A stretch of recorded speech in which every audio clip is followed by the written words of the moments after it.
This is John Canemaker, and it is my pleasure to comment on The Ragtime Bear, a 7-minute short released in 1949 by UPA, United Productions of America.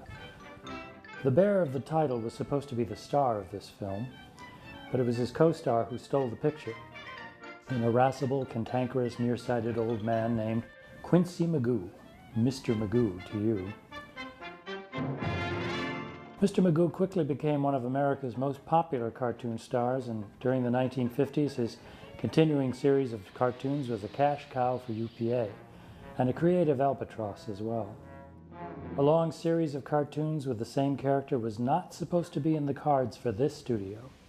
UPA was the anti-Disney studio, forged mostly by political progressives who wanted to challenge the status quo in animation design and content. And they did for a brief period. UPA favored modernist, flat graphic designs, minimal backgrounds, stylized motion, and satirical content. Their limited budgets, compared to those of Disney, added fuel to their innovative approach to animation and led to several brilliant shorts, such as The Unicorn in the Garden, Budget's Budget, Madeline, Gerald McBoing Boing, The Telltale Heart, and Rudy Toot Toot, among others. UPA influenced the animation industry worldwide with its audacious approach to design and content.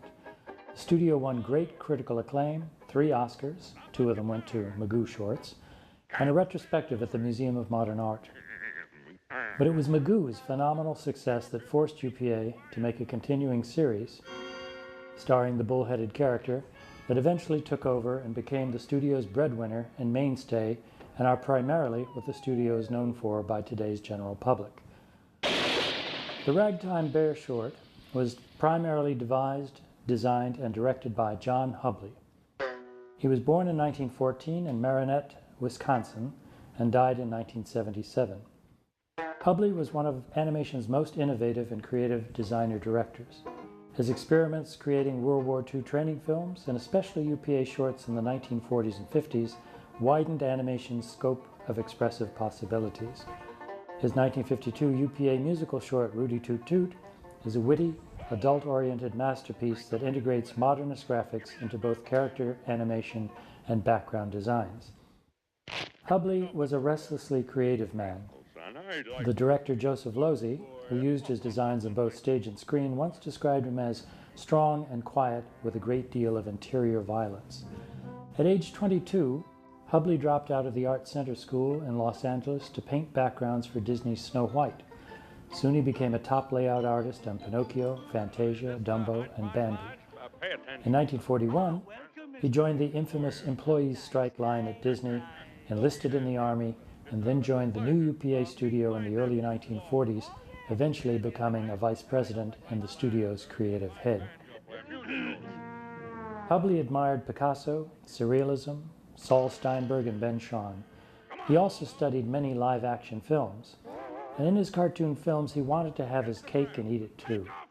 He wanted a cinematic feeling of deep space and a variety of dynamic camera angles, extreme close-ups of Magoo's doughy face, low-angle perspectives, and so on, even when using painted backgrounds that were flat and stylized. Perspective animation occurs in the very first scene of Ragtime Bear, as the jalopy carrying Magoo and his nephew Waldo moves from the road up close to a far distance with a flat stylized background. Later on the ski slopes, Magoo and the bear travel from far to near in dynamic perspectives and camera angles which are used throughout the film. The character design of Magoo, his nephew Waldo, and the hotel clerk are caricatures of human, and their excellent animation is direct and inventive. But Magoo, Waldo, and especially the bear are also in the rounded Disney tradition. They have weight, and Magoo, like Disney characters, has a definite personality that resonated with audiences. Chuck Jones once described Magoo as looking like Grumpy with a shave, referring to Disney's irascible dwarf in Snow White.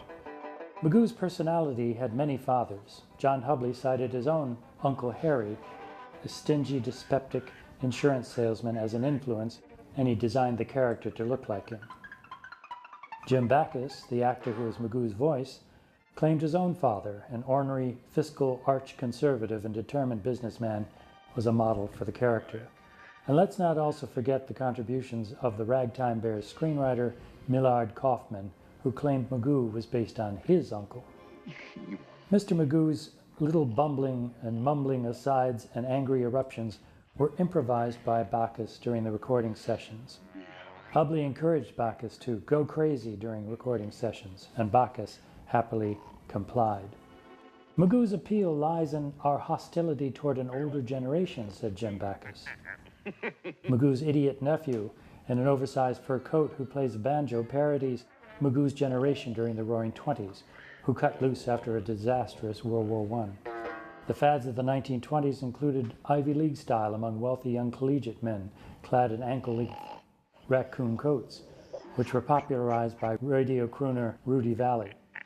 Magoo's generation's taste in fashion and music players was considerably cornball and square, according to Hubley, who loved cool jazz, bebop by Dizzy Gillespie, and Benny Carter's big band sounds, music that Hubley used in many of his soundtracks. Hubley left UPA in the early 1950s because of his progressive politics. Plenty of hot water. He and his wife, Faith Hubley, formed an acclaimed independent studio in New York, the Hubley Studio, and they continued his design and content experiments in distinguished and extraordinary films that won their studio 3 Academy Awards.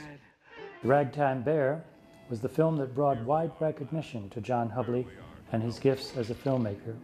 The film was UPA's first big hit and became the studio's mainstay series, and they were ground out year after year. Eventually, the creatively diverse non-Magoo films eventually disappeared from the UPA schedule. And if you play one note, I'll blast you! Magoo was an interesting 1950s character, elderly with courtly manners from a bygone era, but also a stubbornness and confidence during the nervous, insecure Cold War, nuclear-threatening years. Here in the explosive finale of The Ragtime Bear is the full industrial-strength Magoo, violent temper and murderous rage gloriously unleashed.